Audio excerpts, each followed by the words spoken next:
also, as part of UNESCO, this has become our life sale. It would be really nice if the day like that will become a tradition in our life sale. And in fact, it's in your hands to make it interesting and enjoyable for all of you. So anyways, today on our agenda we have 4 items. The conference UNESCO today, this is going to happen in some minutes. The game Do You Know UNESCO, the play Sherlock Holmes, and the exhibition UNESCO Literature. Well, so that's about all except for regards to the letter from UNESCO. Now the representatives will come here, and then is going to read out the letter. Dear principals and universities, dear teachers and students, dear friends, it gives me great pleasure on behalf of the Director General and in my own name to extend greetings to all of you on the occasion of the festival dedicated to the 50th anniversary of UNESCO. It is indeed a source of deep satisfaction to the Director General to learn that UNESCO's anniversary is celebrated in this way, and I wish to congratulate you on the commendable initiative. On its part, UNESCO today pays tribute to the outstanding contribution made by all of you to the improvement. The outstanding academic and educational skills of the teachers and the extraordinary achievements of the students of your school are acknowledged not only by the Board of Education and the Ministry of Education, but also well-known outside bodies such as the Source Foundation. I will remember my visits to your school and wish to put on record my admiration of its principal, its teachers, and students who have shown both their power of imagination and considerable ingenuity, thus enhancing the quality of learning. It was only fair that UNESCO as a world organization with a special mandate for education rewarded the school by selecting it as a member of the UNESCO Associate School Project, or ASP. You are now part of the family of the UNESCO Associated School Network, which includes the finest schools from over 130 countries around the world. Accept my warm congratulations on this achievement. To improve the human condition and to reconcile man with nature, painstaking efforts by all are necessary. It is only through the continuous efforts of parents, school directors, teachers, and students that the ASP can contribute to better preparing those who will be the decision makers and the leaders of tomorrow. Accept every good wish for success in this endeavor, and please continue to rank among the top school of your great country. First, Yuriki, Director of Europe and North America Section, Europe for External Relations. Well, I'm afraid I took too much of your time, and now I'm going to clear the hall for our first speaker, Mr. Clemente.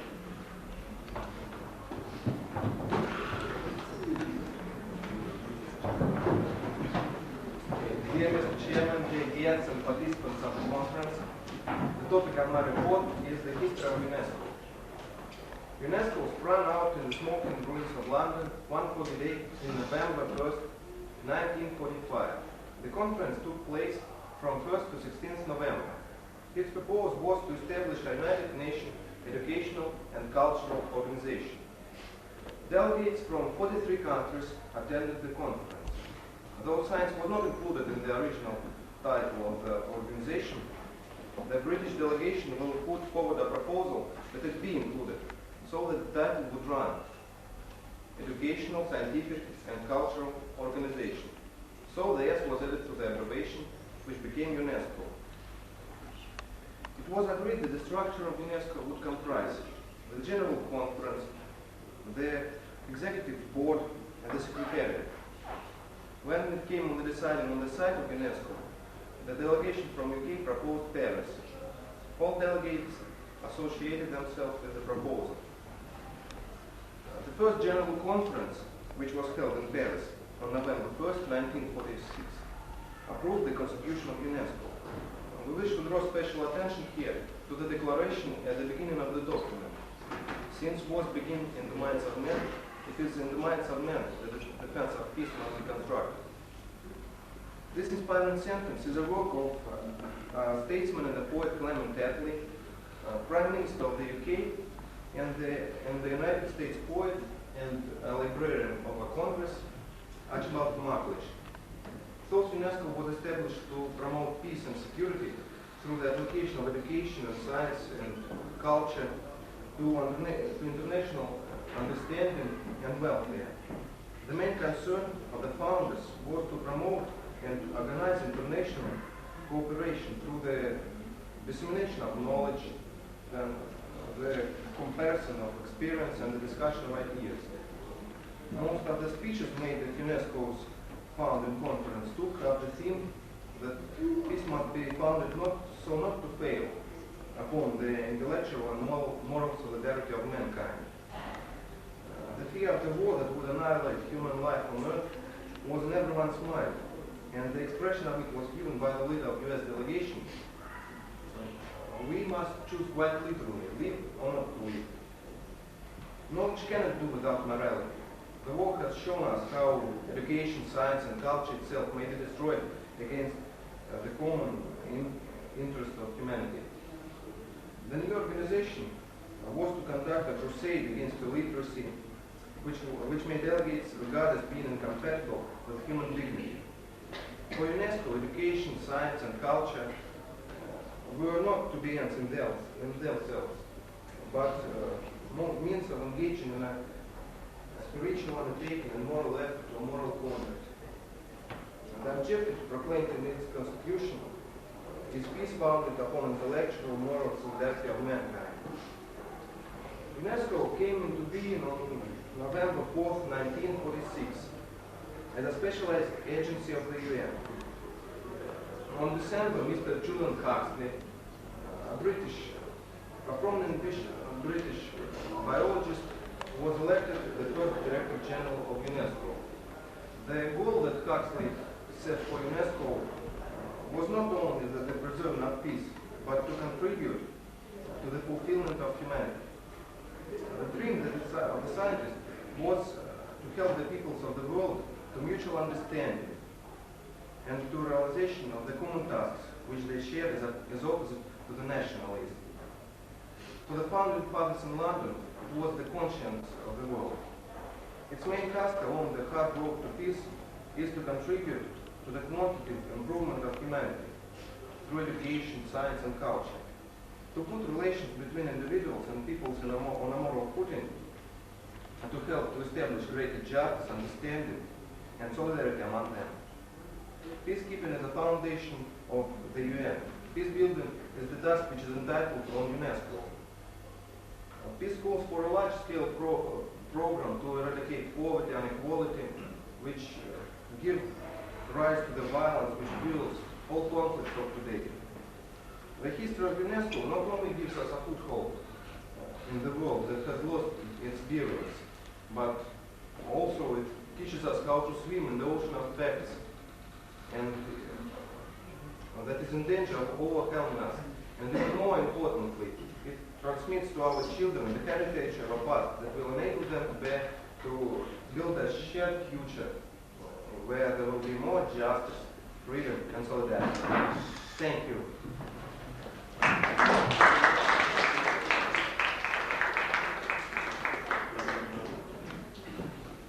Well, thank you, Mr. Clemente. And our next speaker is going to be Mr. Kusakov. He's going to speak on education.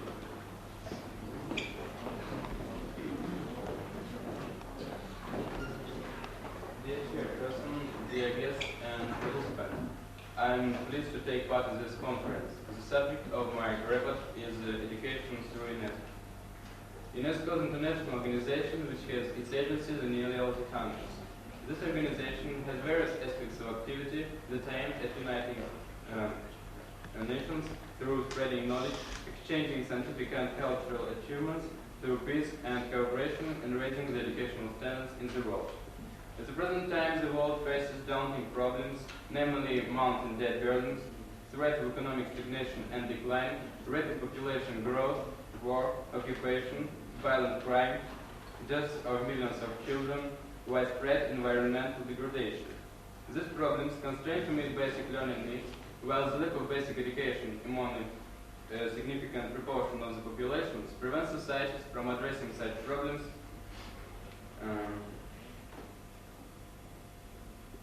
with strength and purpose. These problems have led to major setbacks in basic education in the 1980s in many of the least developed countries.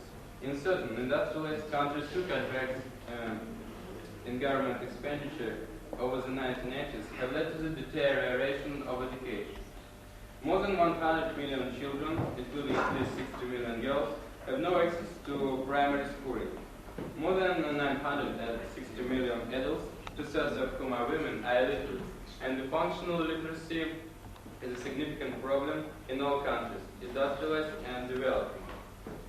More than one-third of the world's adults have no access to printed knowledge, new skills and technologies that could improve the quality of their lives and help them shape and adapt to social and cultural change. And more than 100 million children and countless adults fail to complete the basic education programs. That's why UNESCO is making attempts to improve the world standards.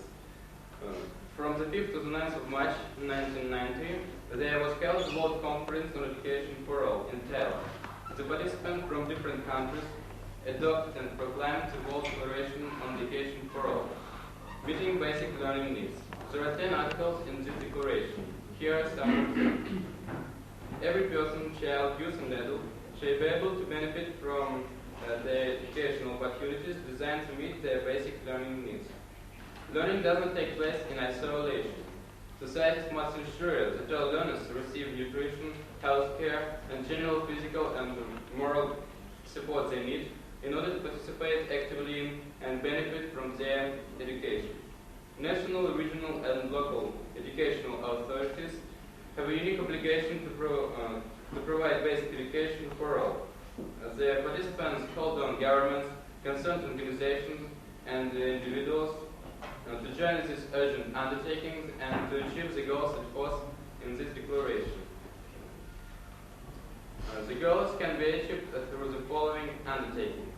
The International Literacy Year, 1990, the UN Decade of Disabled Persons, 1983-92, the World Decade for Cultural Development, 1988-97, and the first United Nations Development Decade, 1991-2000. Various regional mechanisms, both intergovernmental and non-governmental, promote cooperation in education and training, health, agricultural development, research and information, communications, and another fields relevant to meeting basic learning needs. Among several possible examples are the 4 regional programs established through UNESCO in the 1980s to support national efforts to achieve universal primary education and to eliminate adult literacy. Major projects in the field of education in Latin America and the Caribbean, a regional program for the eradication of literacy in Africa, Asia-Pacific program of education for all, regional program for the universalization and renewal of primary education, and the eradication of literacy in the Arab states by year 2000. There are many possibly joint activities among countries in support of national efforts to implement action plans for the basic education. Several existing mechanisms could be utilized to foster such activities, including UNESCO's International Institute of Educational Planning and the UNESCO Institute for Education, 5 networks for educational innovation operating under UNESCO's auspices, the research and review advisory groups associated with the International Development Research Center, the participatory network established by the International Council for Adult Education and some others. The most available way of raising educational standards is the UNESCO Associated School Project. Associated schools are institutions at various levels of national educational system which join a voluntary program of experimental work aimed at promoting international understanding and peace. The UNESCO Associated School Project was launched in November 1953 in Paris. At the first meeting, there were 21 participants representing a total of 33 schools in 50 member states. And now there are over 2,350 institutions in 100 member states at preschool, primary, secondary, and teaching travel level. Member institutions are to be found in Europe, Africa, Asia, Oceania, the Middle East, Latin America, Caribbean, and North America. To help UNESCO to carry out this worldwide program, most member states set up a national commission for UNESCO, which links the Secretariat in Paris with government departments and with the groups of the ASP. And all enthusiasts who have joined the ASP represent countries of different cultural traditions, different states of development, and also different economic and social systems. UNESCO's various programs range from convening international conference on education to the restoration of monuments and translating Oriental classics, from the coordination of international efforts to the promotion of better in school education. The partners of the ASP are the Ministry of Education, school principals, and classroom teachers who plan and implement the activity and curriculum development centers which prepare and provide teaching units and materials to be experimented at school. Students and pupils themselves whose participation is essential. And inspectors, educational research institutions which can develop and introduce innovative teaching techniques and methods. And parents whose support is crucial. Education is a joint venture involving students, parents, and teachers, and if the all sides are equally interested and active, the students make a better progress. ASP is to involve different countries and peoples into the discussion and the exchange of experiments and innovation throughout the world. According to the Associated School Project, one of its various programs is establishing links with schools abroad. There are many possible ways and means of developing international education through curricula, textbooks, teaching methods, exchange visits, and cooperation with schools abroad.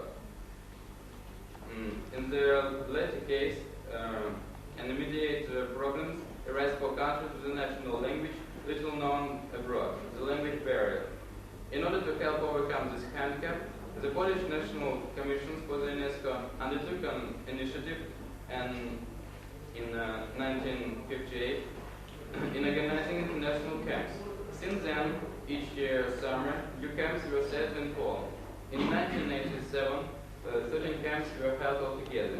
The UNESCO camps in the French, Russian English, American English, German, Swiss languages were counted yearly with the participation of foreign teachers, accompanied by groups of young people from their schools.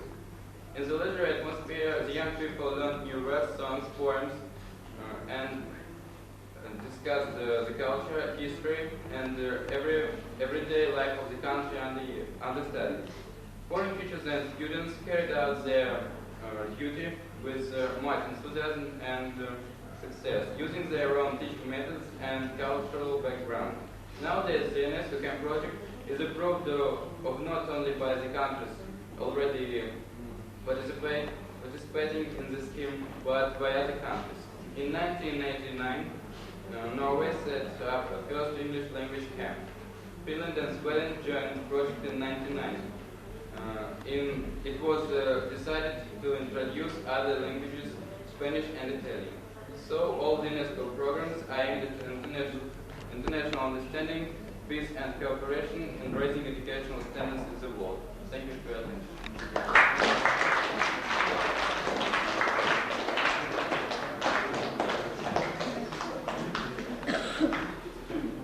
All right, thank you very much. Our next speaker is going to be Ms. Kalayeva. She is going to speak on live stream participating in UNESCO programs.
But the conference was going to be held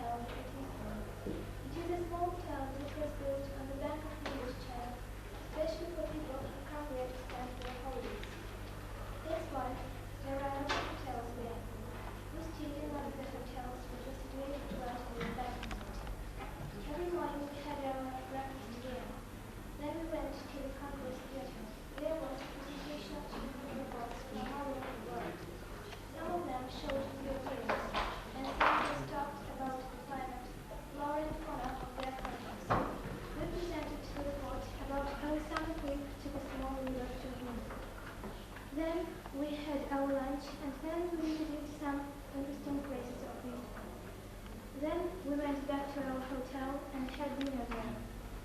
On the first day of the conference, we went to the Seven Sisters Park. There we walked in a very interesting forest. Small animals like badgers and hares live there. Then we went biking to see them. There we collected garbage to make the coast clear. Then we went to the small zoo. There were amazing things. On the second day of the conference, we made an excursion to the zoo. It was very special for the children.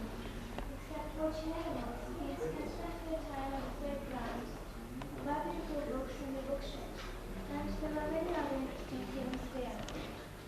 On the third day of the conference, we went to the Eastern Country Park. There, we made a small house with willow branches. Then we planted willow trees, and after that, we walked around the spot where very little rain. We sat in its room. That was very exciting. On the third day of the conference, we took part in the Tiller Bridge between the Eastern Russian space station and Moscow school children. We asked Russian cosmonauts and Moscow school children about the environment. One evening after dinner, there was a small party. Some children presented their countries. Children from Kenya sang songs in their language. A small group from Romania sang songs in different languages and also Russian. We presented our country too, sang songs and played balalaika and on the sports. On the last day of the conference, there was a great firework, but not everyone liked it. I heard one girl say that the conference was environmental, but we polluted the air. On returning back from England, our job was not finished. Now we work with another program rescue mission. It is very interesting and I think useful too. Thank you.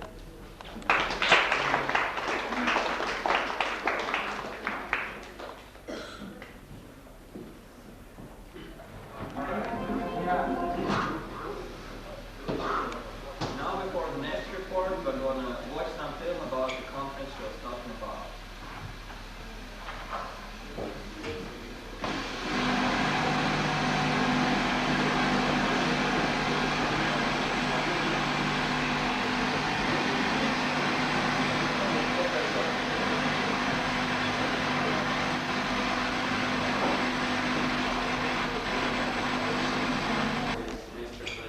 He's going to speak on human rights.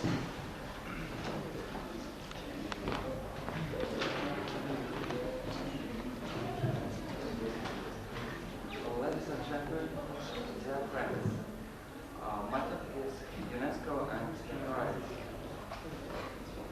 In the aftermath of World War II, intellectual and diplomatic organizations, intellectual and diplomatic leaders from around the world founded UNESCO and gave the organization the mandate of building the practice of peace in the minds of men and women.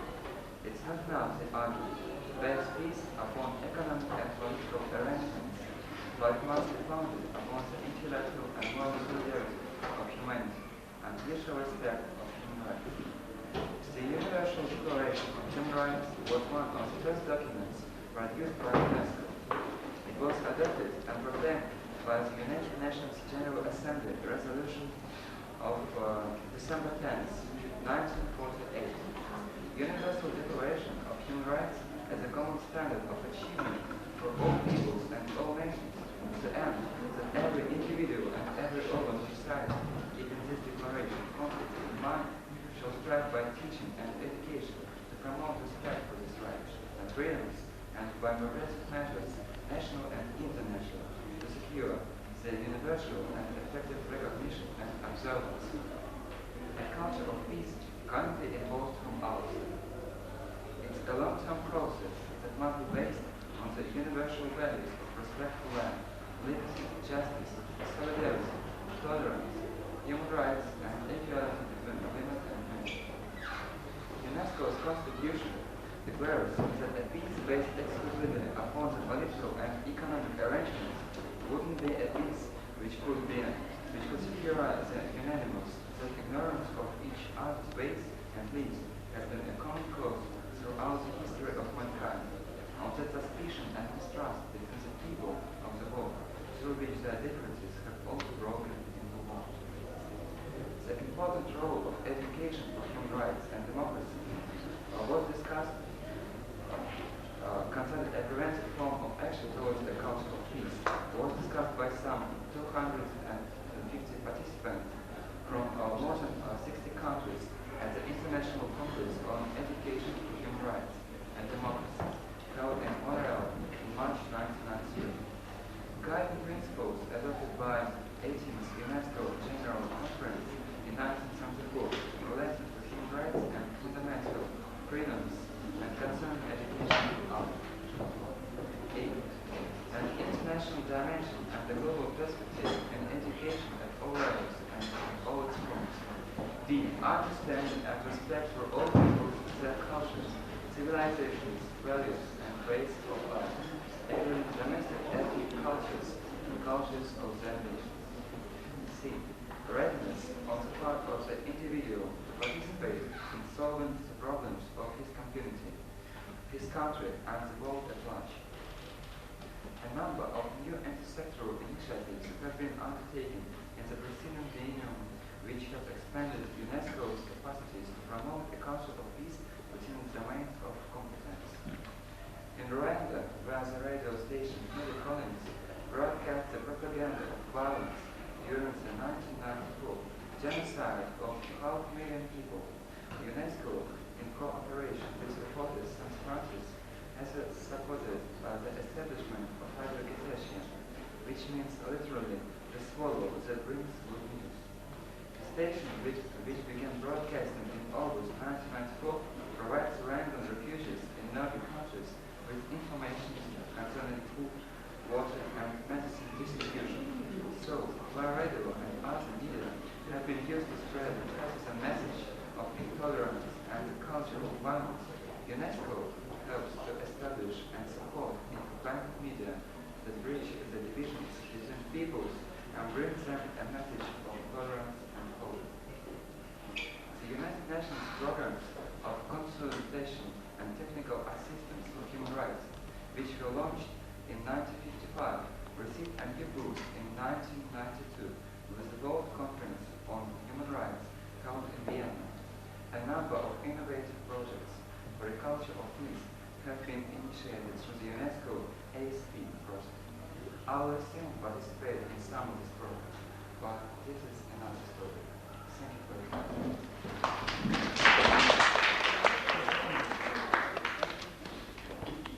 Our next speaker is going to be Ms. Vinogradova. She's going to speak on women discrimination. Please. Good day, Mr. Chairman. Good day, dear guests. The topic of my report today is women's discrimination. The women's movement began 30 years ago, but the battle for women's rights began 100 years ago and seemed to end in the United States and emigrate in 1920 when women won the right to vote. Women's movements have been fighting for equal opportunities in education and employment, for women to control their own bodies, for the right to choose. Women have fought to define ground rules in fields and professions such as law and medicine, which have been defined only by men in terms of male experience. That is why the Convention on the Elimination of All Forms of Discrimination was adopted in 1979 by UN General Assembly. It is often described as an international Bill of Rights for women, and consisting 30 articles, it defines what constitutes discrimination against women and what must be done to end such discrimination. The convention, which entered into force on 3rd September 1981, has been ratified by 152 UN member states. The present convention is translated into Arabic, Chinese, English, Spanish, Russian, and French. The convention provides the basis for realizing equality between men and women through ensuring women's equal opportunities in political and public life, including the right to vote and to stand for elections, as well as education and employment. Most men have regarded women's movements with assumed indifference. Some have actively opposed women's rights, as if women's freedom would diminish men's freedom. But many parents would like their daughters to attend schools and to complete their studies. And many farmers would like their wives to have access to health care and to drinkable water. Most men would like their wives to have a paid job. The founder of Wellesley College in the United States wrote that his apology to women's movement as a form of revolt. One revolt against slavery in which women are held by the customs of the society, the broken test, the aimless life, the subordinate position, the helpless dependence, the dishonest definition of so-called education. The higher education of women is one of the world's better cries of freedom, a rise against might.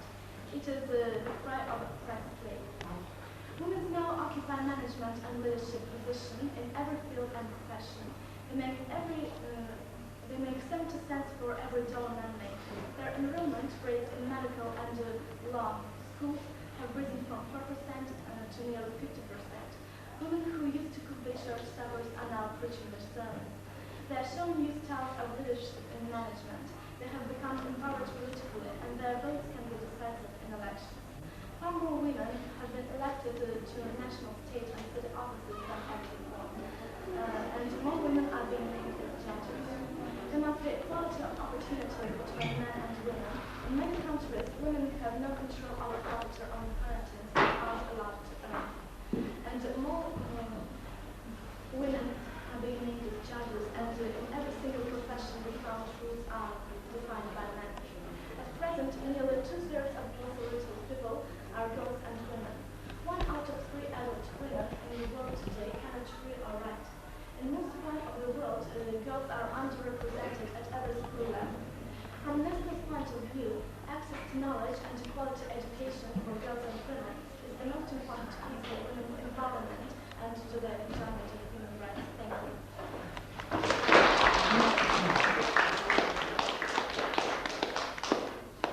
The next report is going to be on peace building by Mr. Dragon.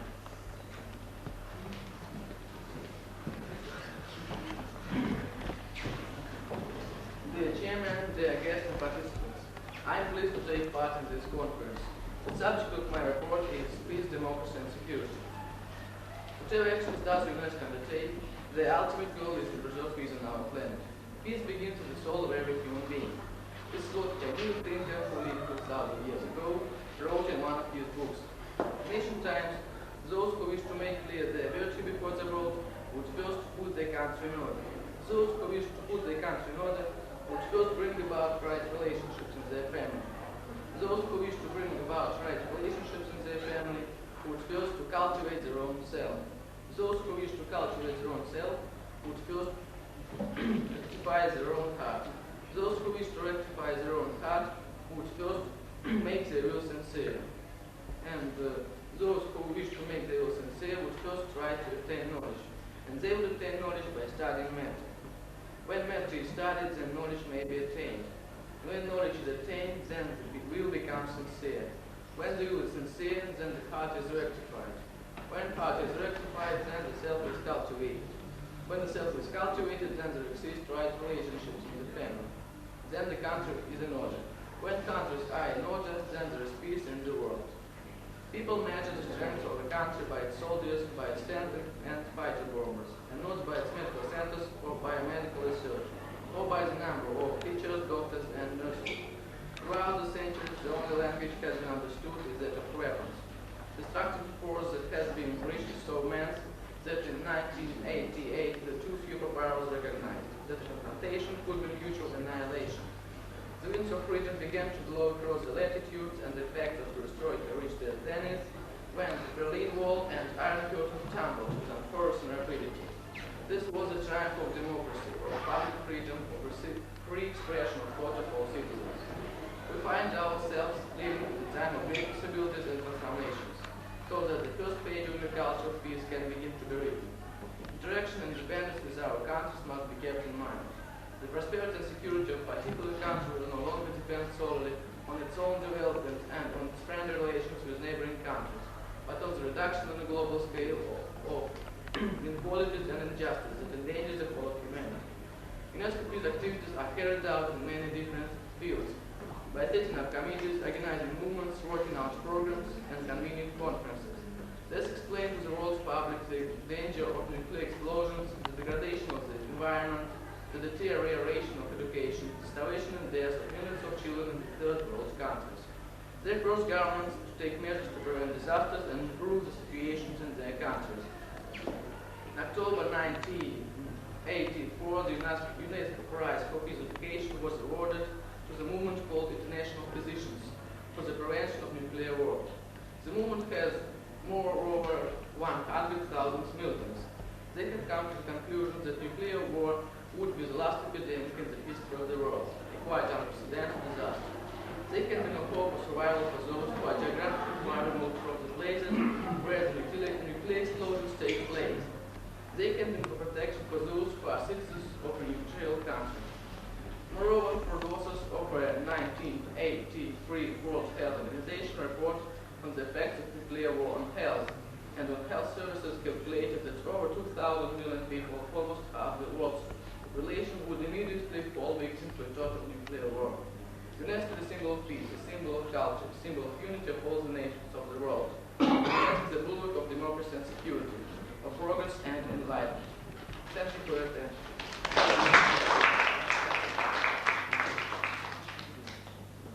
Our next speaker is Ms. Petrova. She's going to speak on the environment and sustainable development.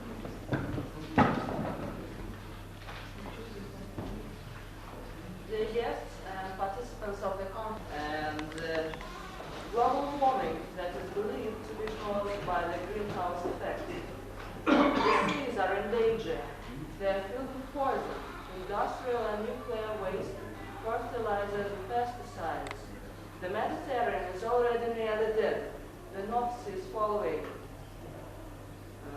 The Aral Sea is on the brink of extinction.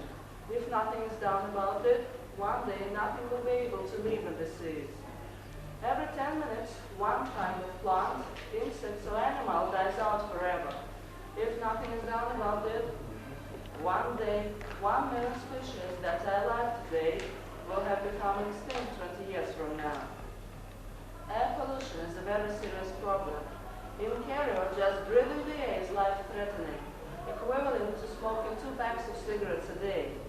The same holds true for Mexico City and 600 cities from the former Soviet Union. Industrial enterprises emit tons of harmful substances. These emissions have disastrous consequences for our planet. They are the main reason for global warming and acid rains. And even greater environmental threat for our planet are nuclear power stations. We all know how tragic the consequences of the Chernobyl disaster are. And now, people are beginning to realize that environmental problems are not somebody else's. They join and support various of international organizations and green parties. If governments wake up to what is happening, perhaps we'll be able to avoid a disaster that threatens the natural world and all of us with it. Thank you for your attention.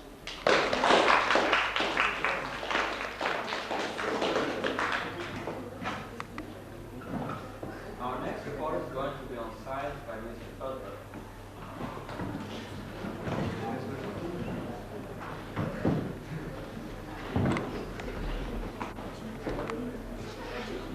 Hello, ladies and gentlemen. My topic is UNESCO and science.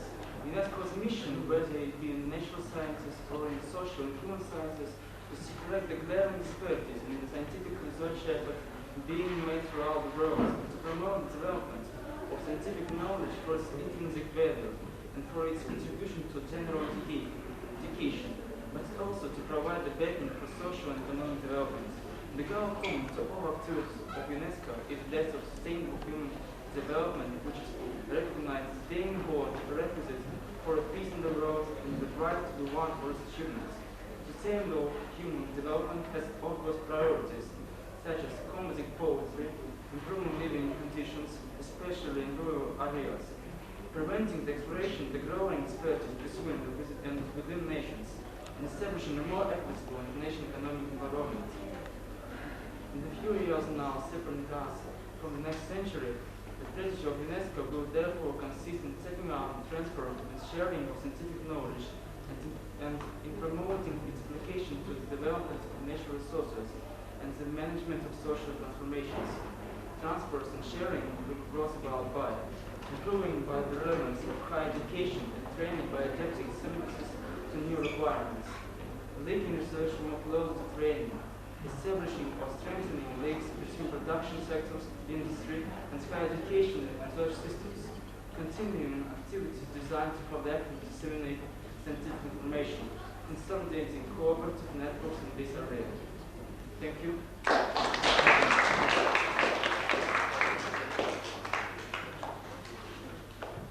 Next speaker is Ms. Tarayeva. She is going to speak on the cultural heritage of humanity.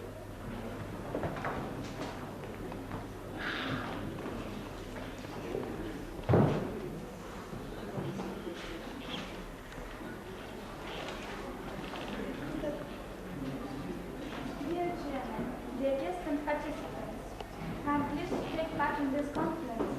The topic of my report is the cultural heritage of humanity. In the course of our travels over the medium of youth, we are coming increasingly to realize how necessary it is to celebrate the cultural heritage of humanity, not only for ourselves but also for future generations. The heritage covers collections of works of art, manuscripts, and archives preserved in museums and libraries. How does UNESCO work in the sphere of culture? UNESCO is very active in promoting cultural development. It helps translate the best works of literature into different languages and record traditional music of different people. The decade of 1988-1997 was pronounced by UNESCO the decade for cultural development. We can't imagine our life without dancing. Dance is an area of exchange and understanding where East, West, North and South are meeting with growing enthusiasm. Dancing together in a group is only possible if there is harmony. And people dance to celebrate big occasions and to express the pleasure of being together. Where there is dance, there is hope. Dance is the language of the soul. Take, for example, ritual Indian dances, where two chief Hindu gods, Shiva and Krishna, are closely associated with dance. Or a couple dance, the tango in Buenos Aires, in Argentina, or the Rio de Janeiro Carnival, or the festival of Aboriginal dance in Australia. In African and Latin American cultures, dance is the vehicle that brings human beings close together. The Chilean town of Tirana honors the Virgin Mary during the 6-day festival held in July. For centuries, the people of Houston and Congo have celebrated the arrival of springtime by dancing the fairy dance. Contemporary dance finds inspiration all over the world. The trend today in Japan and America, Germany and France is back to more movement, all kinds of movements and all kinds of ceremonies. However, the influence of classical ballet cannot be disregarded. The century's greatest dancer, Vasily Nijinsky, was born into a Polish family, brought up in Russia and worked in France. His work as dancer and choreographer spanned 10 years. It was hallmarked by 4 ballets which gave birth to contemporary dance. He took humanity back to essentials, to its pagan traditions. Dance was to express inner feelings, to reveal inner person through the music composed by Debussy, Stravinsky, and Richard Strauss. And the whole world should remember his wild savage dancing, feeling his soul in torment. Maya Plisetskaya, the power of her artistic influence on her contemporaries has changed our very understanding of the forms cultivated by generations of Siva choreographers. She has been on the stage for over 50 years. Not only does she dance, she also choreographs her own ballets. Apart from her leads in Swan Lake, Don Quixote, Sleeping Beauty, The Nutcracker, and Capellian, Maya has also choreographed new ballets, such as The Coming Suit, The Legend with the Dog, and The Seagull. All the music for her ballets was written by composer Don Shidrin, who also happens to be her husband. She has received distinctions and awards all around the world. This famous ballerina has been living in Germany for 3 years, but in her autobiography, Armani, she writes that her heart still remains with her Bolshoi theater. Many ballet fans remember such a brilliant jurors as Natalia Makarova and Mikhail Baryshenko at the Mariinsky Opera and Ballet Theatre. The ballerina returned to her native city after 18 years of immigration. She brought her film Ballerina from London to St. Petersburg for the International Festival of Non-Feature Films. In her interview, she said that she had worked with the best choreographers and ballet companies in London, Stuttgart, and many American cities. She wrote the script and she read the commentary to the film Ballerina.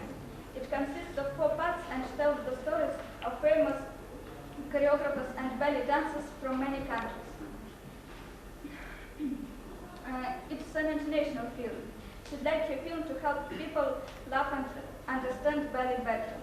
The Centenary of Motion Pictures in 1995 is an occasion to celebrate with an international tribute to the extraordinary galaxy of talented men and women who have shaped the first 100 years of cinema and have made possible the miracle of film, reflecting the culture of almost every country in the world. American filmmakers make audiences laugh and cry by getting them to identify with the characters. They desire to dream led to the creation of thrillers, westerns, all typical American genres. In the whole diversity of American cinema, everyone can find enjoyment as well as the expression of their anxieties. Take, for example, such musical comedies as Great Wars and Sun Valley Serenade. The legendary couple, Clark Gable, Red Butler and Vivian Lee, Scarlett O'Hara in Victor Fleming's Gone with the Wind, is known everywhere in the world. Charlie Chaplin's City Lights, starring Chaplin and Virginia Cherub as the Blind Flower Girl, is also well known. A pioneer in the field, Walt Disney was the world's undisputed cartoon king for many years. His Bambi is very popular. Tip-born American director Milos Forman has won 6 American Academy Awards, Oscars, with for the best film with One Flew Over the Cuckoo's Nest and Amadeus. The famous Italian actor Marcello Mastroianni appeared in over 80 films. He received Best Actor awards at the Cannes and Venice Film Festivals. At UNESCO's Paris headquarters on the 19th of October 1994, UNESCO Director General Federico Megli appointed French actress Catherine Deneuve the UNESCO's Goodwill Ambassador for the safeguard of the cinematic heritage. UNESCO's Federico Fellini Medal, designed by Italian artist Valerio Adami, is awarded in recognition of efforts by cinema professionals to promote the stamp art. It was presented for the first time on the 24th of May 1995 to Mr. Pierre White, President of Cannes Film Festival. Here is the appeal by the Director General of UNESCO under the title of Saving the Cinematic Heritage. The art of cinema, which was invented in 1895, is one of the leading forms of expression of a changing world. The wealth of images captured in articles, features, documentaries, full-length films, shorts, popular science films, newsreels, educational films, cartoons, and others is in danger of disappearing forever. The cinema has to be saved. He invited film producers, actors, directors, technicians, and operators to join forces to preserve the national and international education cinematic heritage, and to collect private and public funds to help finance the restoration of national film collections, to encourage projects for creating copyright registration systems in countries where activities for the preservation of the cinematic heritage do not yet exist.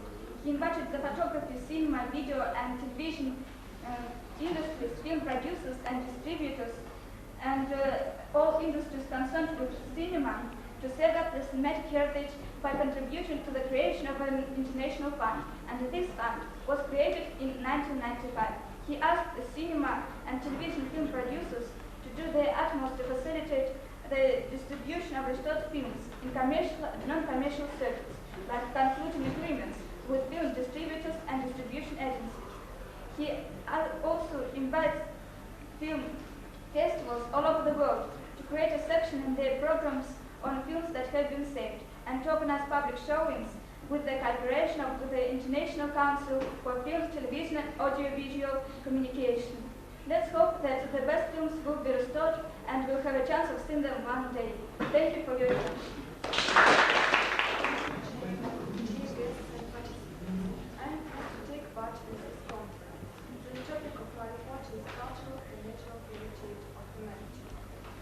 Now, a lot of people are coming increasingly to realize how necessary it is to safeguard the cultural and natural heritage of humanity, not only for themselves but also for the future generations.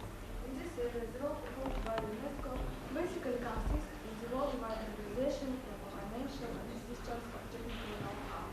The international community stands ready to provide this assistance in the spirit of solidarity, so the steps can be taken in due time to carry out sometimes very costly safeguarding operations. These operations often involve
There are such sites as the Kadu National Park in Australia, Wood Buffalo National Park in Canada, the archaeological site of Olympia in Greece, Vatican City in Haiti, the Tongariro National Park in New Zealand, Stonehenge in the UK, Yellowstone in the USA, the historic center of St. Petersburg, the Kremlin, the Red Square in Moscow in Russia.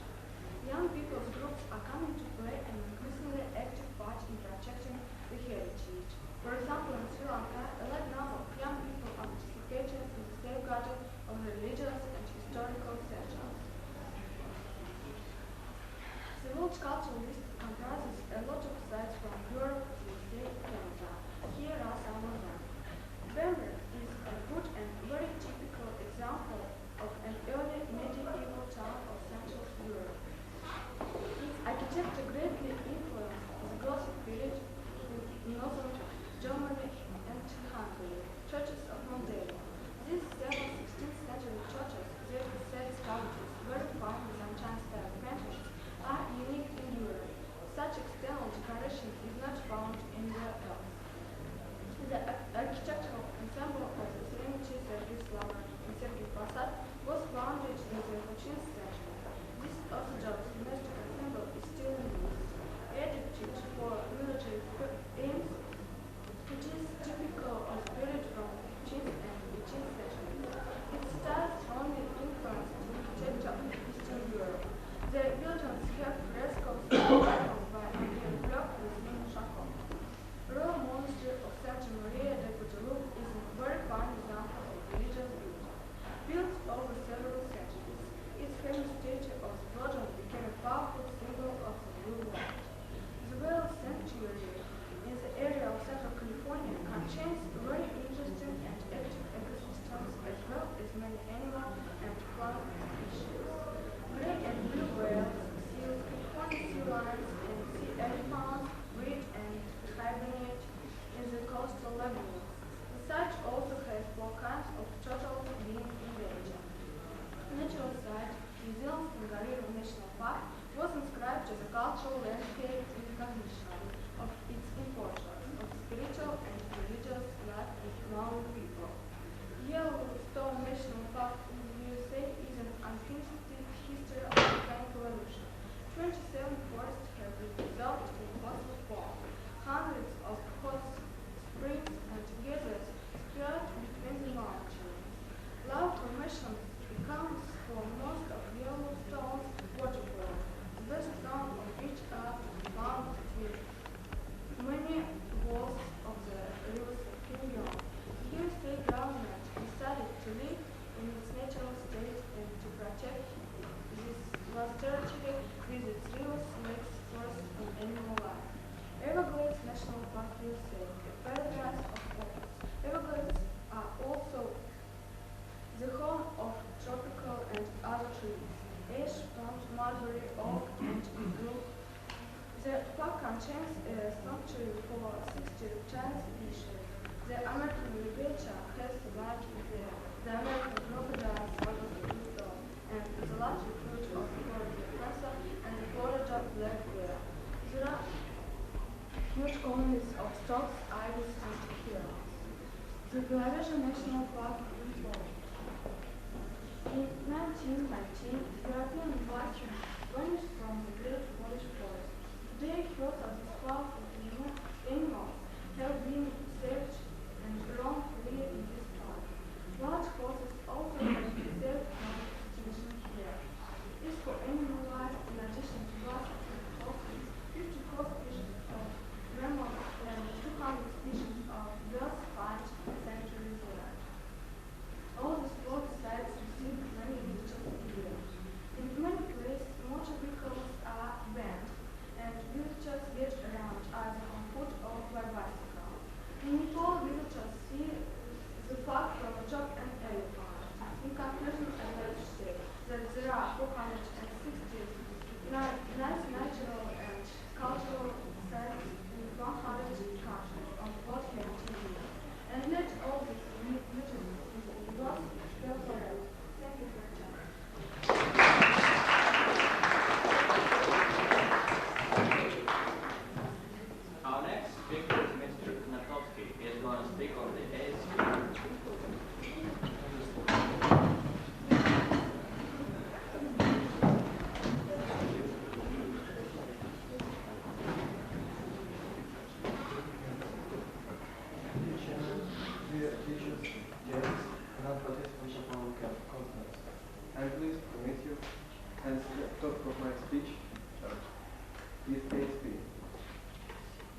The UNESCO Associated School Project was launched in 1953 as a small experiment by member states in order to foster international understanding and cooperation and to prepare young people and children to contribute actively to this process. In 4 decades, the project has grown into a worldwide operation embracing more than 3,200 institutions in more than 140 countries. Two of the most benefits for schools participating in this program is the opportunity for direct communication and also the regular receipt of UNESCO publications. All the participants of the conference are Central Korea. For the partners of ASP, National Commission of UNESCO, which coordinates the project, school principals and classroom teachers, whose assistance is necessary. Also students and pupils whose participating is essential. Their parents, then the media, UNESCO Club, UNESCO session of education for international cooperation and peace, which acts as a link between different schools in different countries. During this week, ASP has been teaching on themes that are of great interest and importance for humanity, but were often neglected in the official schools. They are the world problems and human role in their solving, then human rights and their defense, man and his environment, other cultures and countries. The last pair of themes is understood in our lesson that joined the project in 1994. As you can see, the 4 main themes cover a wide range of interrelated problems such as disease, hunger, unemployment, pollution, illiteracy, problems of women and children, and so on. Some words about the emblem of ASP. In 1982, after an international contest, the winning emblem was introduced for participants of the World Congress.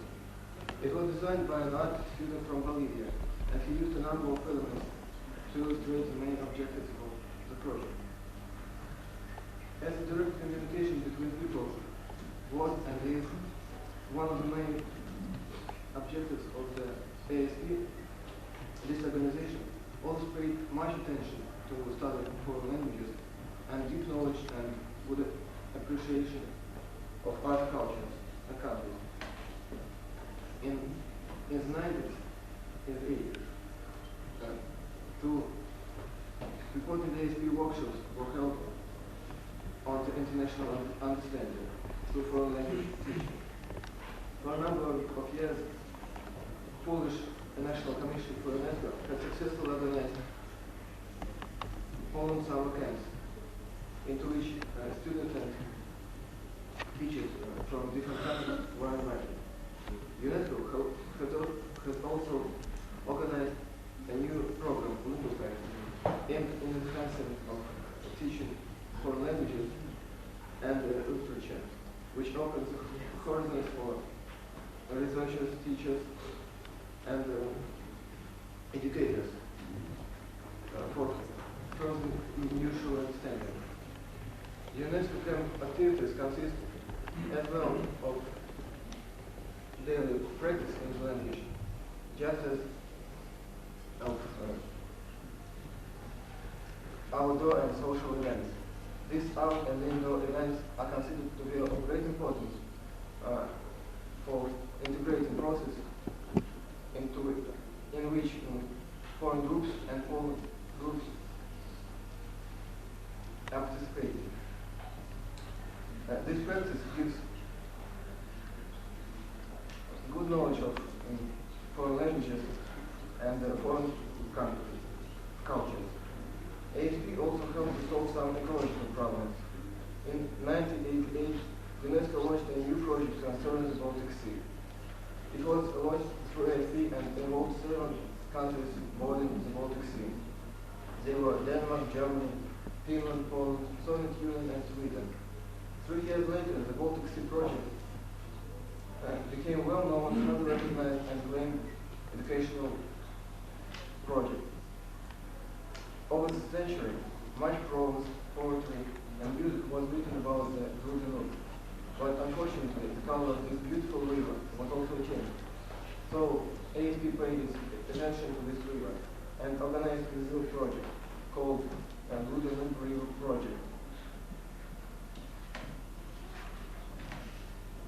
Many of crucial world issues, such as unemployment, the destruction of our environment, and world resources, gulping population growth, then insecurity, drug abuse, discrimination, etc., are deeply rooted, complex, and call for urgent and for richer solutions.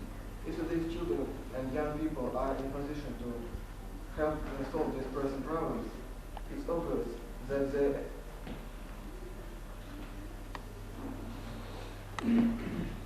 education has to be good, providing them with necessary knowledge, skills, attitudes, and commitments required to transform, as the Director Major Mr. Federico Mayer said, to a culture of peace.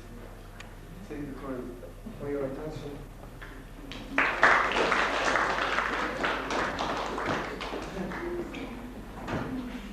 Our next speaker is Mr. Bessarab. He's going to speak about the Lyceum Innovation and Technology Program.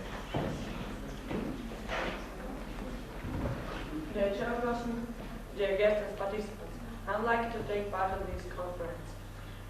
The topic of my speech is about my first visit to America. I want to tell about my trip. I was there last year in October as a participant for the program for exchange students. It was organized by American CAC International Partners Company. I visited the small town Pine Bluff in state Arkansas. Arkansas appeared to be an agricultural state in the south of the USA. As you know, in the USA there are 3 types of schools: elementary, junior, and high ones. I managed to study in the Pine Bluff High School. This school is very big and it's situated in more than six buildings.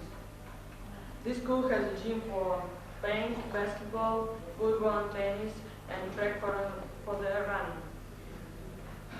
These teams are the champions of the state among students for many years, but my life in these schools made up only a small part of my trip.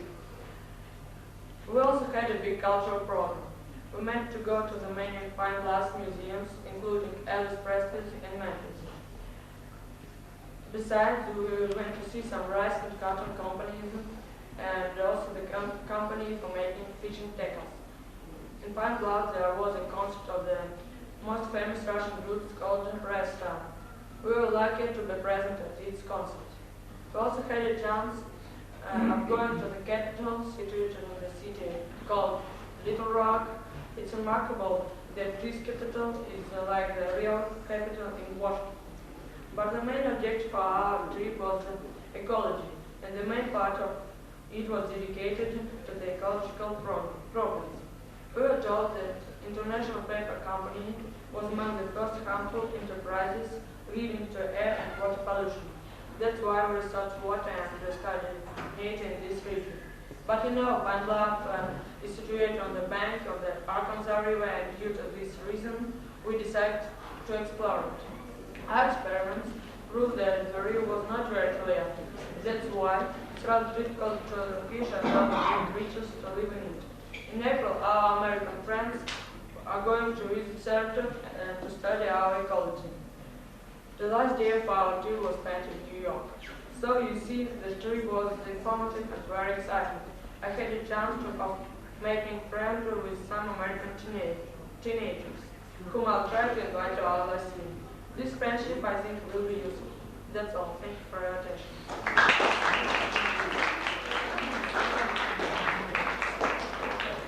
Well, that was our last speaker.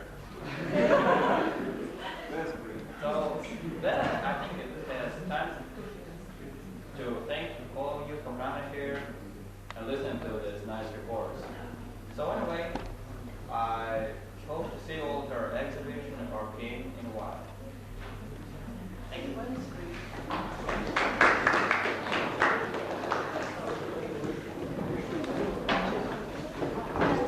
in 10 minutes, we are going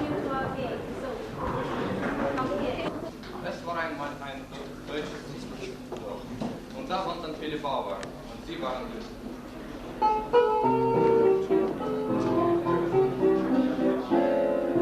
Schwesterchen, kommt tanz mit mir, beide Hände reiß ich hin. Einmal hier, einmal her, das ist so schwer. Einmal hier, einmal her, das ist so schwer. Wie den Tropfen, wie den Fisch, einmal hier, einmal her, das ist so schwer. Einmal hier, einmal her, das ist so schwer. Wie den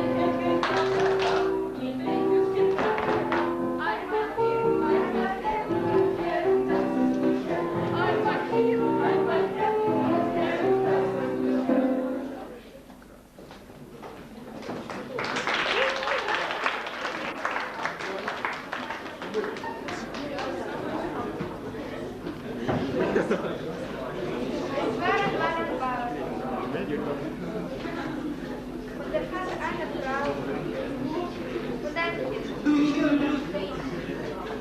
Sie wohnte auf einem Waldhaus.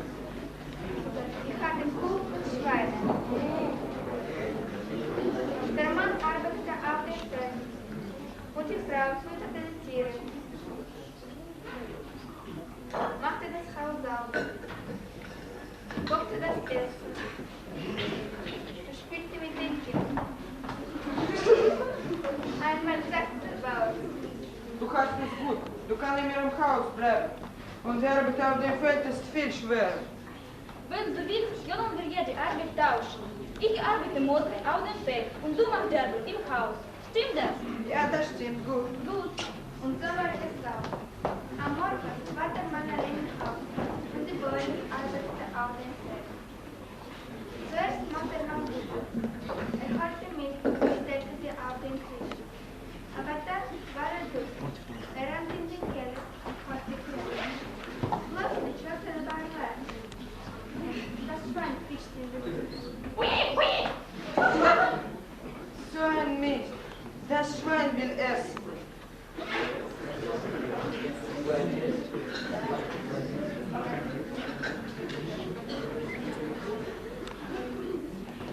Und so war es auch. Dann hörte er wieder rein. Das Kind war ein wildes Kitchen. So ein Mist. Das Kind will essen. Dann hörte er die Fisch.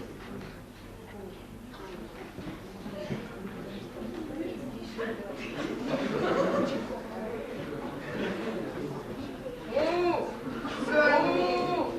Die Kuh will essen. Die Kuh kann auf dem Dach essen. Das ist genug Gras.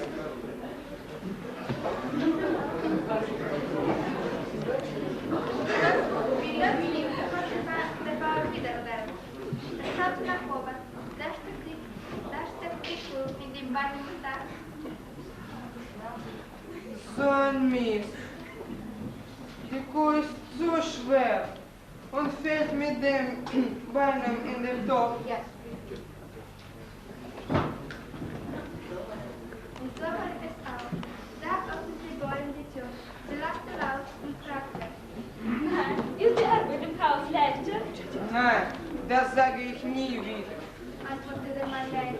Die Bäuerin und die Bauern blickten an sie und sie sausten mutig. Die Bauern blickten glücklich und sanken euer Frieden.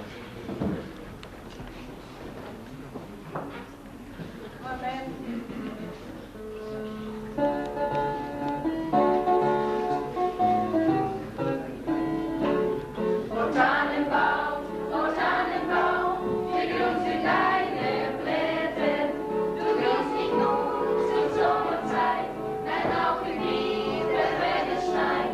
O Tannenbaum, wir grüßen deine Blätter.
Willie.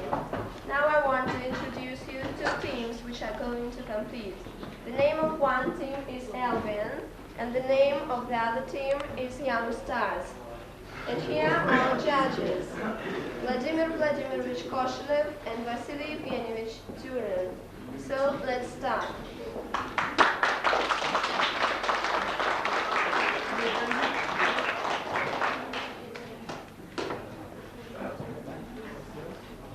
So the first question, what is the purpose of UNESCO? UNESCO's main purpose is to promote international collaboration with nations. So thank you for bringing that up. When was UNESCO born? The constitution of UNESCO was prepared by the conference held in 1945, but it came into being only on November 4th in 1946, when it was ratified by 20 states. Thank you, it's right. And can you tell us, how can UNESCO carry out all tasks entitled on it? Each year, hundreds of seminars, workshops, roundtables are held worldwide, bringing together specialists in such areas as linguistic diversity, freedom, and the preservation of one. Thank you, your answer was exhaustive. UNESCO publishes a number of different magazines. Can you name them? UNESCO publishes about 50 villages and transparent tourism. Among the better known are Progress, Nature and Resources, the International Science and Social Journal, the Museum International, and the UNESCO's Wikipedia in 31 languages, and the UNESCO sources in 6 languages. How large is the membership in UNESCO? By August 1995, its membership was as large as 185 countries. And our next question. Mahatma Gandhi said that if we want to build up lasting peace, we should begin with children. And what did UNESCO do to bring up children in the spirit of peace? In 1953, UNESCO launched the ASP to bring up children in the spirit of peace. Now, 3,200 associated schools help young people to form the attitudes of tolerance and international understanding. Thank you, you are right. Please tell us, what is the structure of UNESCO body? Three body comprise UNESCO. General Conference, Executive Board, and the Secretariat. The head of UNESCO is Director General, elected every 6 years. How is this body for UNESCO formed? A regular budget is comprised of obligatory contributions from member states. The fund contribution from individual member states and international organizations is added to this sum. Well done, that's right. And can you tell us, where is the headquarters of UNESCO? The headquarters of UNESCO is in Paris. Thank you. What are the objectives of UNESCO? The main objective of UNESCO is to contribute to peace and safe in the world by promoting collaboration among nations through education, science, culture, and communication. How does UNESCO work in the sphere of culture? UNESCO is very active in promoting cultural development. It helps to transmit the best works of literature in different languages, to record the traditional music of different peoples, and conserve monuments and memorials of different countries. The decade 1988-1997 was proclaimed by UNESCO by the decade for cultural development. Thank you, your answer was exhaustive. There is the word education in the abbreviation. What projects does it carry out in this field? The projects in the field of education are delineated. The projects in the field of education are delineated in the fourth core of the tasks and objectives. It is here that the bulk of it is connected to the education of the reader. Now there are about 1 million teachers people in the world. Due to this fact that in 1990 year was proclaimed by UNESCO as the year for education of the teachers. The decade goes for the education of the literature. The great problem of our time. UNESCO called us to first step to education industry and through primary and secondary education. Thank you. Your answer was brilliant. Tell us, please, what are the aspects of UNESCO activities? Parent teaches young children in the spirit of peace and international understanding, ecological education and prospects of sustainable development. Language and career improvement efficiency, children and women's rights, these are some of them. International understanding. What has been done by UNESCO to promote this process and to make it worldwide? Different conventions, workshops to increase students and teachers exchange in different regions of the world to make university and school certificates acceptable in all countries. How does UNESCO help to the advancement, transfer and universal sharing of knowledge? Contributing to the universal sharing of knowledge is one of the UNESCO's most crucial functions. It is here that the organization coordinates regional or worldwide networks, research, exchange research results, and training.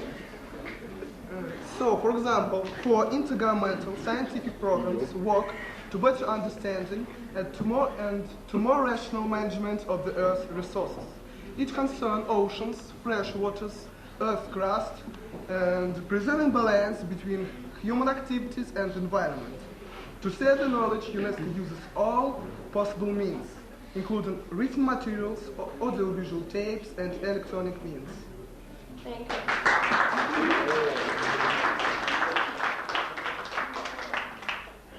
We want to know, do any of these projects concern Russia? UNESCO program results of catastrophe in Ukraine, Russia, and Belarus. Special program was initiated to save the Black Sea, the Baltics, and the Baltic Sea. Are there any international programs in the World Cup in countries? 18 programs are working now to control environmental and historical sites in transition. 100 countries ratified this convention in 1991. Among the sites are such well-known places as the London Tower, the Great Chinese Wall, and the National Park in Kilimanjaro. In all, 440 sites in 100 countries. UNESCO is very active in reconstructing and promoting the ancient Alexandria Library.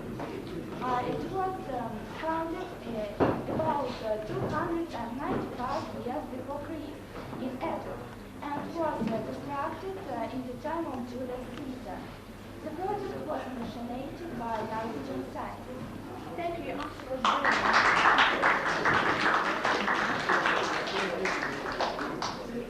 And our next question. Though there is no word communication in the abbreviation of UNESCO, a lot has been done by the organization in this field. What examples can you bring? To promote the idea of world exchange is one of UNESCO's tasks. UNESCO fights for freedom of press and mass media. It contributes to the communication between different countries. Can you speak a bit slower? It launched the International Program for Development of Communication, and each year mobilizes about $2 million to provide equipment and training to develop country strengths in audiovisual and written materials. Thank you. Your answer was brilliant. Thank you for brilliant answers. And now the last question. Who is the Director General of UNESCO? Mr. Federico, Mayor of Spain, was appointed in 1987.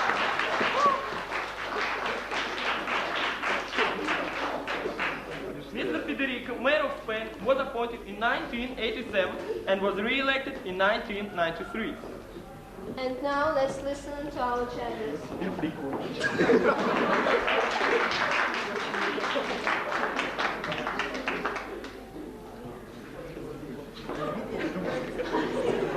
Sorry that I was ready.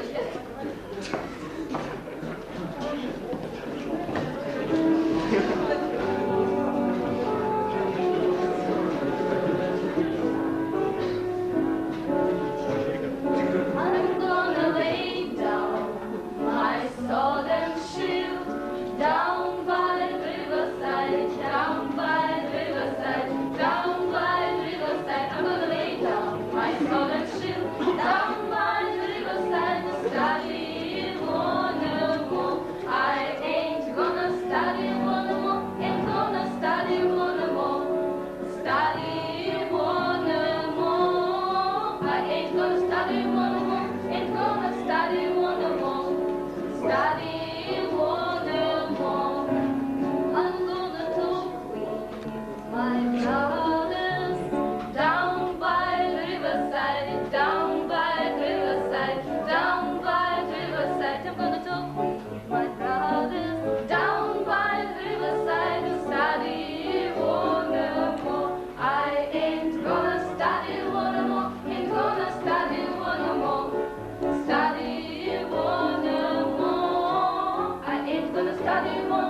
First of all, I would like to say that it was really difficult to understand better.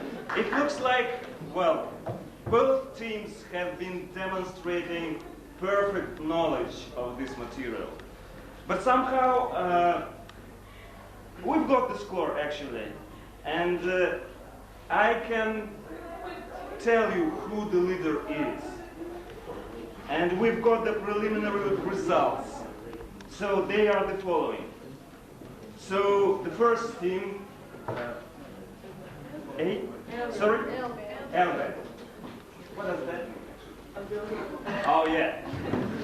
Sure, all right. So the first team, Elbe, has got 178 points.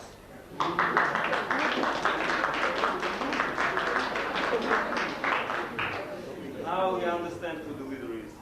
So the second team, Young Stars, has got 200.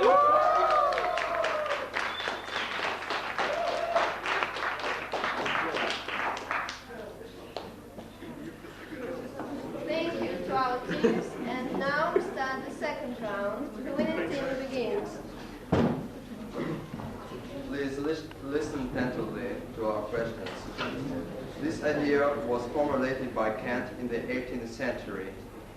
Peace is to be instilled into people's hearts and minds, into their private and public ambitions, and their daily lives. How was it formulated in the Constitution of UNESCO? The idea of the one was born in the head of people. The idea of the peace must be put on this head too. That's not exact answer. Okay, let's listen to the other. I'm sorry. And you know, 1 minute is given to find the answer.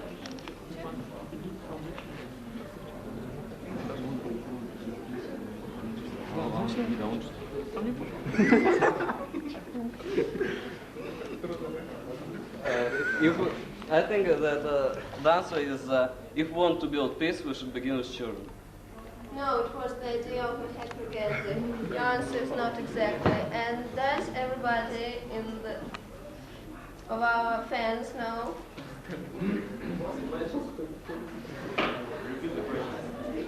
Okay. This idea was formulated by Kant in the 18th century. Peace is to be instilled into people's hearts and minds, into their private and public ambitions and their daily lives. How was it formulated in the Constitution of UNESCO?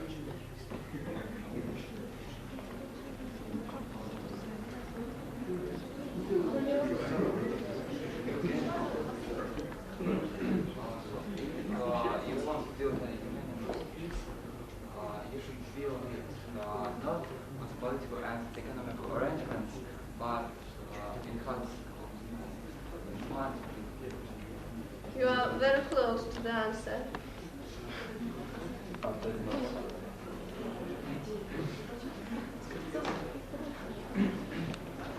So, we suppose that the Albion is right in this question.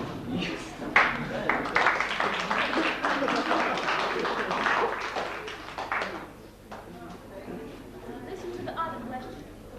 What was done to appreciate the effort made by France in the cultural sphere for the University of the French spirit and for France as the birthplace of democracy? I think the best known thing is that headquarters of UNESCO situated in Paris. Well, that is right.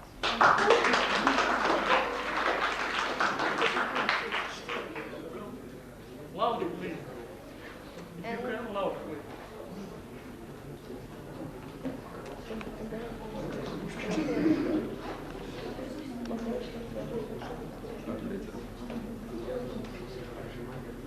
This day was announced by UNESCO in 1993 to honor people working with the little ones.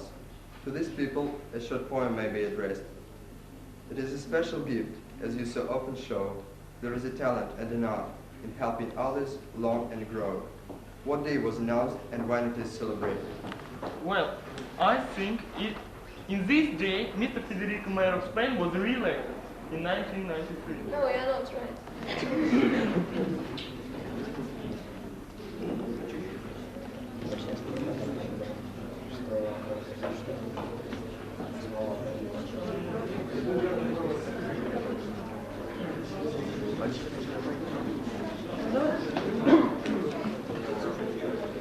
I think that this event was experienced in Vienna in December 10th, 1993.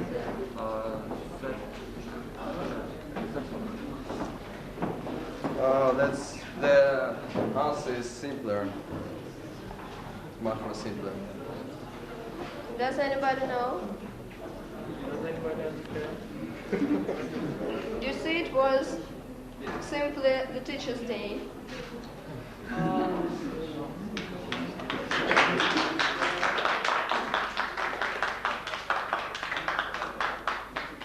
now listen to the other question. This country joined UNESCO on the 21st of April 1954. On the initiative of this country, the Center of Rehabilitation for Refugees was opened. The program to restore museum treasures and to make them World Heritage was launched. Can you name this country?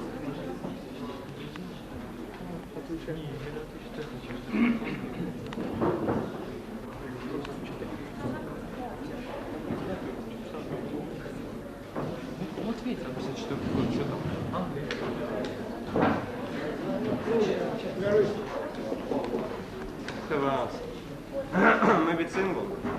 It's a good idea, but not right. Let's listen to the other. Yes, we do.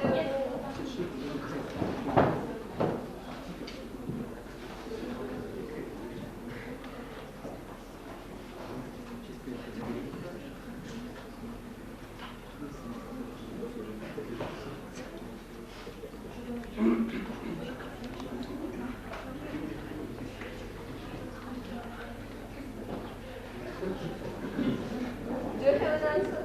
Yes, we have. With angels, it is very. What? No, it's not right idea. And let's listen to France. Do you know what? It seems that I have to give the right answer. It's Russia.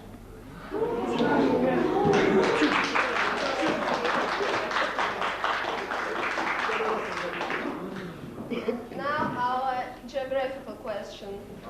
This is situated in Russia, are the special concern of UNESCO. The ecological state of them are threatening. Can you name these cities? Maybe it's Erosy. No, you're not. Baltic Sea. Нет. Yes. Yeah. But it's not all. Baltic Sea Project. Baltic Baltic Sea Project. No. There is no balance. The Baltic Sea Project. Do you have another?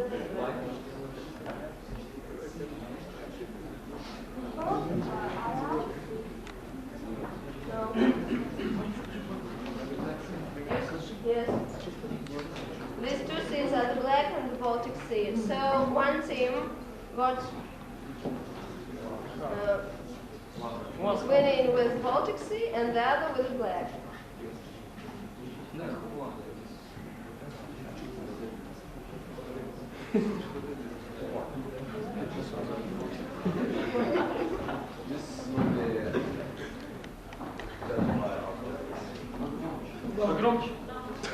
So the seventh question. UNESCO launched 29 international campaigns for the safeguard of monuments. They are rather numerous. 440 expansional, natural and cultural sites in 100 countries are inscribed in this document. Name this document.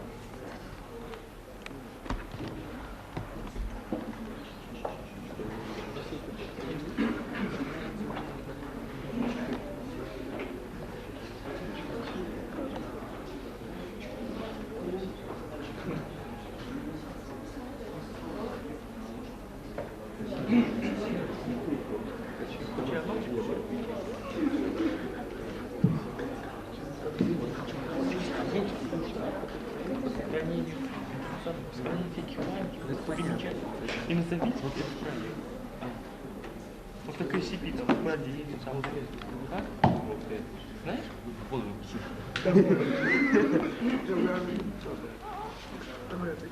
I think that's the World Heritage. That's brilliant.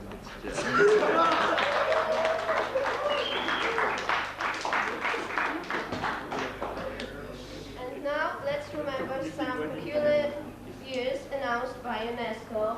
Look at this list, please. And I can help you a bit. This year was dedicated to a very important unit in the life of all people. Can you name what year was it? We think that the 1994 year was the year of family. Yes, you're right.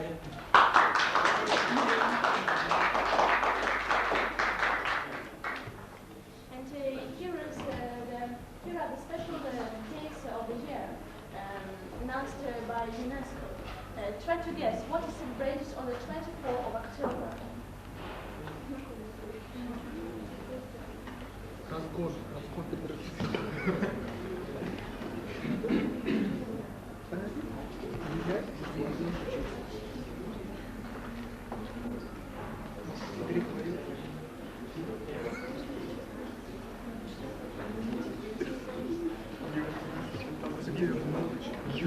Юнелив что написано? Скажи так, что второе слово. It's the day of fight against AIDS. No, it's not right. Let's listen to the other team. What can you see? UN lives. What? It is the day UN lives. You are right, but it's simply called UN Day.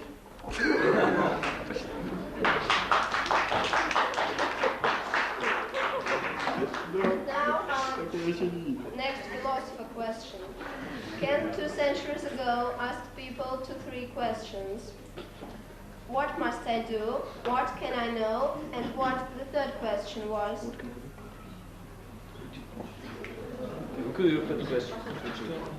Shall I repeat? Yeah. So these questions were, what must I do? What can I know? And you are to name the third. Я знаю, что могу сделать, что я знаю, что я не знаю, я буду знать больше. Что я могу сделать?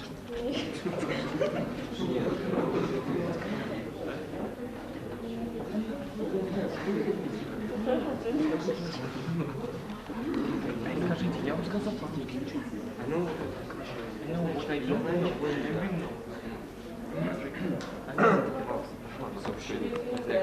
This question was what my aim. No, you're not right. Maybe the third question was, I know what I don't know, and I will know it. No, you're not right. The third question was, what can I hope for?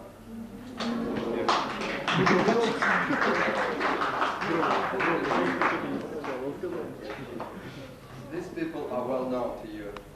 Nelson Mandela, Frederick William Clark, Itzhak Rabin, Shimon Peres, and Yasser Arafat, Jimmy Carter, and Juan Carlos I.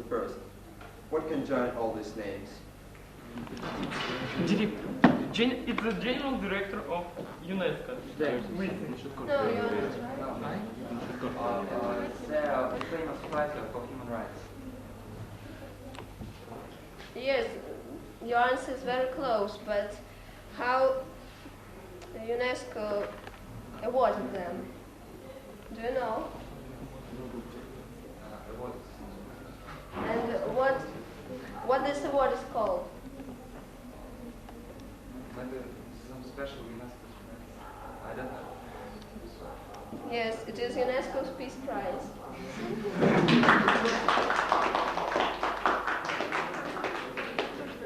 Now listen to the new question.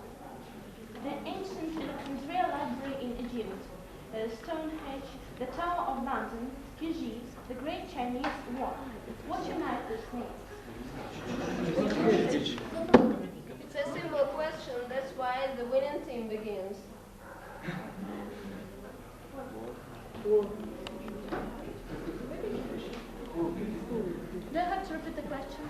No, we understand the question. They can speak. You see, but the young stars won the previous question. We asked who must to talk, and it was saying that We must talk. No, they begin. I think this science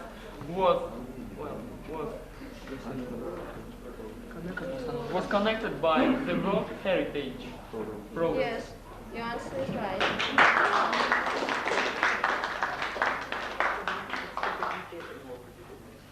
That's all, the second round is over.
So as far as you remember the preliminary results, the first round was won by the Red Stars.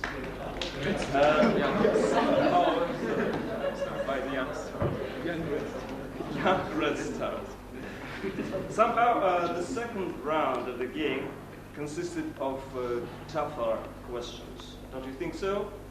Well, it was not too easy to always give correct answers to questions. But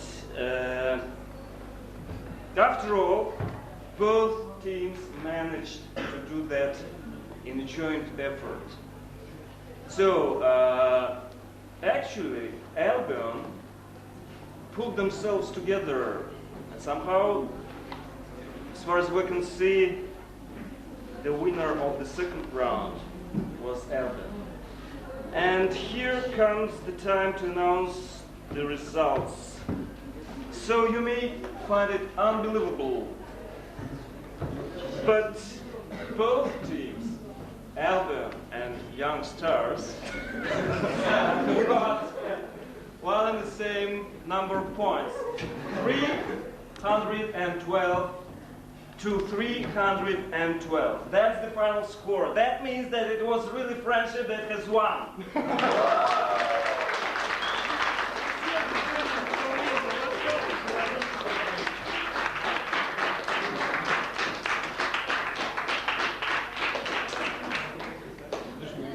Our teams, our guests, our judges, thank you for the game.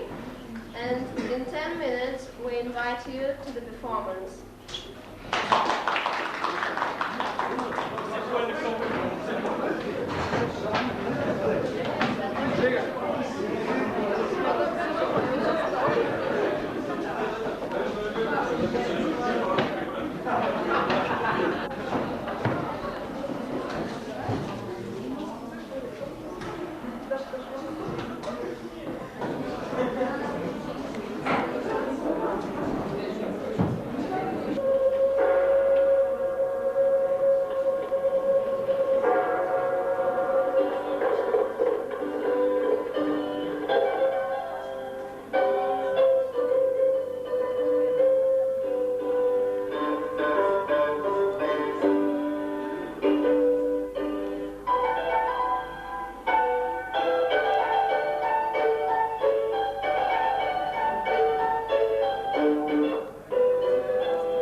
A young lady.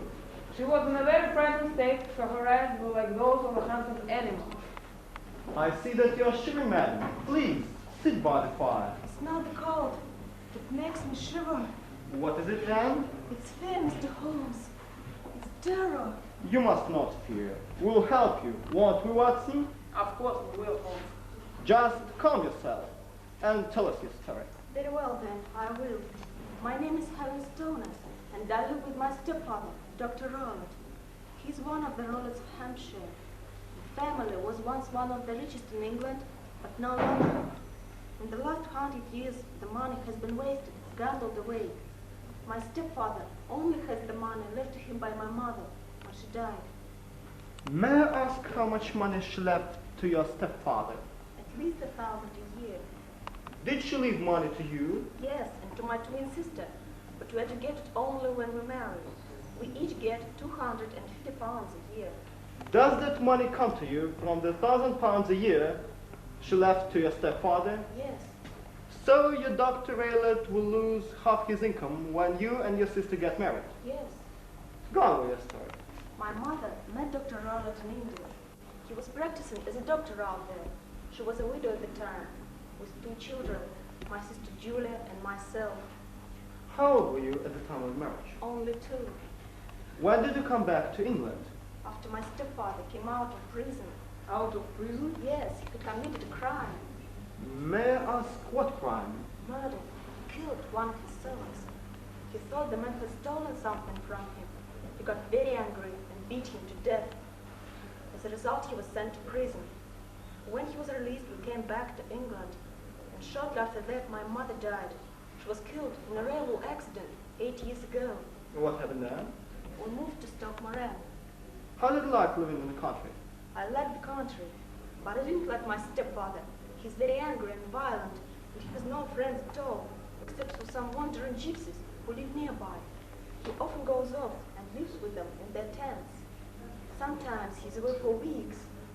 He has another strange passion too. What's that? He loves wild animals. He keeps them as pets. What sort of animals? Indian ones. The life of your doctor-in-law doesn't sound happy. My sister and I were alone in the country. We never saw anybody of our own age. Then, 2 years ago, my sister met a young officer. They got engaged. Marriage never took place. A couple of weeks later, she was dead. Tell me exactly what has happened. That is easy. I remember every detail of that night. It is burned into my memory. My stepfather had gone to bed early, but he did not go to sleep at once. How did you know that? My sister could smell his cigar. Was she in her bedroom at the time? Yes, but his room was next to hers, and the smell of his cigars was very strong. And she came to my bedroom. "Tell me, Helen," she said, "have you ever heard anyone whistle in the dead of night?" A whistle in the night? Yes, she heard it about 3 o'clock in the morning for the previous 3 nights. Did she know where the sound came from? No, she thought it might be those wretched gypsies outside in the garden. And did you hear the sound? No, Strange. I'm a heavy sleeper. What happened next? Well, she went to her room, and a few seconds later, I heard the sound of her key turning in the lock. I could not sleep that night. There was a storm, and the wind was howling outside. Suddenly, there was a wild scream of a terrifying woman. Then I heard a whistle, just as my sister had described it. A few seconds later, there was a clanging sound as if some metal had fallen. I ran down the passage to my sister's room. She was in the doorway, her face white with terror. I ran to her and put my arms around her, but she at once fell to the ground in terrible pain. I bent over her and saw that her finger was pointing again and again towards my stepfather's room. Suddenly, she called out in a voice I shall never forget, "Oh my God, Helen! It was the band, the speckled band!" Those were the last words she spoke. A few minutes later, she was dead. Tell me, Miss Stoner, what was the cause of her death? They never found out. Has she been attacked? No, there wasn't a mark on her. Besides, the room was locked from the inside. Nobody could have got at her. Couldn't somebody got in through the window? No, doctor. There were little shutters across the window. The shutters were locked. Could she have been killed with poison? The doctor said there was no trace of it. And what do you think she died of that? Pure fear. Fear of what? I don't know. Perhaps she feared the speckled band. Ah, yes. But what is this speckled band? I don't know. It could be several things. A band playing musical instruments, or a band of people. Or a band of gypsies? Possibly. Or it could also mean a band of cloth. Perhaps a band of cloth. The gypsies were on their heads. Those handkerchiefs with colored spots on them, you mean? In other words, a band speckled with colored spots, a speckled band. Exactly. And you said those gypsies were about that time? Yes, there were. How interesting. 2 weeks ago, some repairs were done to my room, and I had to move over to my sister's room. Then something terrifying happened. When? Yesterday, in the middle of the night, suddenly I heard a low whistle. It froze the blood in my veins. What did it do? I jumped out of bed and lit the lamp, but I saw nothing. As soon as it was daylight, I left the house and traveled up to London to see you. Good. Now, Miss Stoner, we have not a moment to lose. We must come down to Surrey and look over your room today, if possible. But your stepfather must not know. We soon made all the arrangements and the Stoner left. But a few minutes later our talk was suddenly interrupted. Into the room burst a stranger. He was so tall that the top of his head brushed the top of the doorway. His face was an evil one, wrinkled and burned yellow in the sun. I am Dr. Roylott from Stoke Moran. Good evening, doctor. Please, take a seat. I will do nothing of the kind. My stepdaughter has been here. What has she been saying to you? It's a little cold, doctor, don't you think? I repeat, what has she been saying to you? The flowers are very pretty this year. Making fun of me? Would you please close the door on your way out? I will do it when I find it necessary, and not before. I warn you, don't interfere in my affairs. I am a dangerous man. I shall show you how dangerous I am. You see this poker? I shall bend it, like this. You see that you keep out of my way, otherwise you may suffer. He rushed out of the room. Oh, he seems a very pleasant person.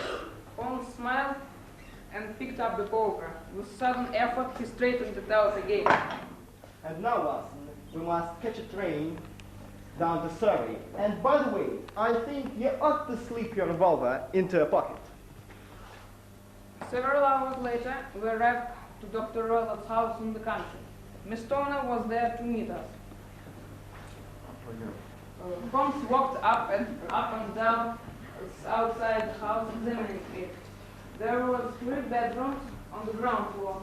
Each one had a window looking out onto the lawn.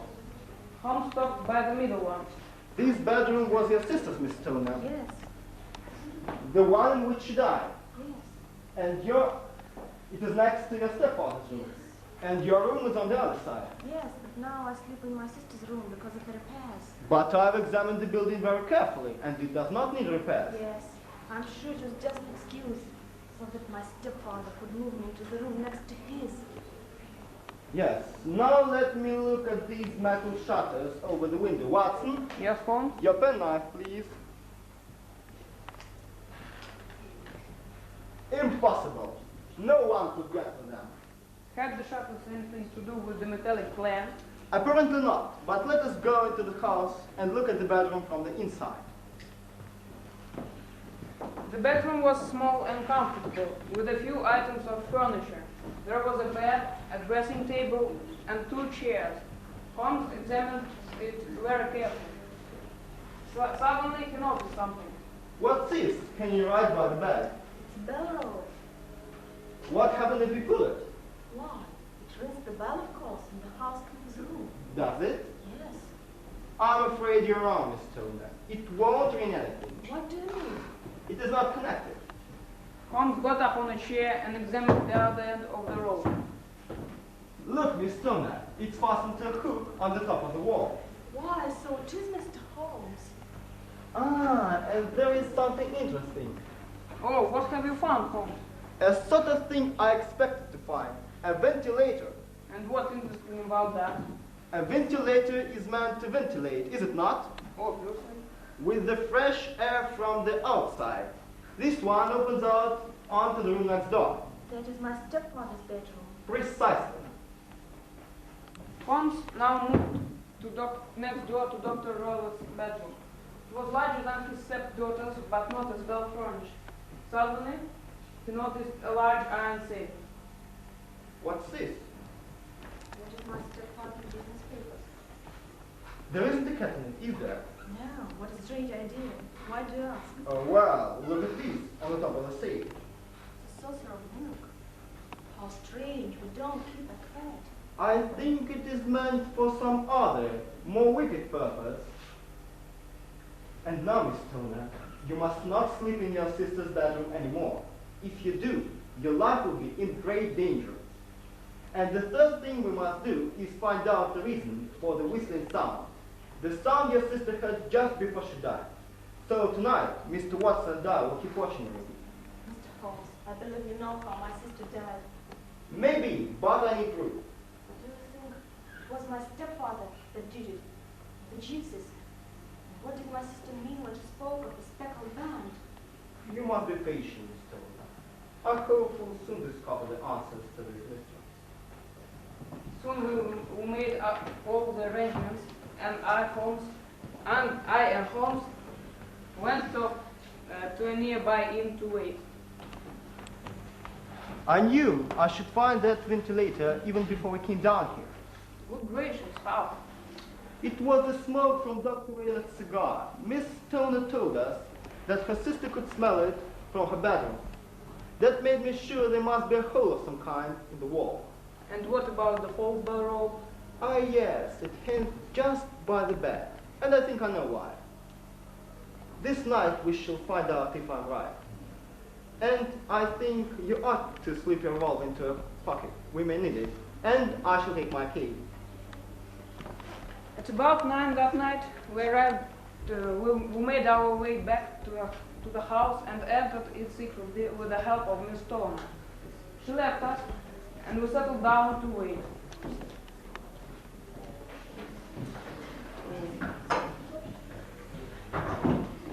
I shall never forget those hours in the dark. We sat there not speaking a word and hardly daring to breathe. Every now and then we could hear the cry of a night bird. Suddenly, Holmes spoke. Look, Watson, up there, you see it? Oh, yes, there is a glimmer of light on the other side of the ventilator. Hush, I think I can hear something. It's the sound she heard. Precisely. When I give you the command, shine the light in the direction of a bell rope. Now shine the light. You see it, Watson, you see it. Stand by with your revolver while I'm striking it back. You see it, Watson? Back, back. Back where it came from, back. Holmes continued to strike at the bell rope, but I could see nothing. At last, he stopped and looked up to the ventilator. At that moment, we heard a sudden cry from the next room.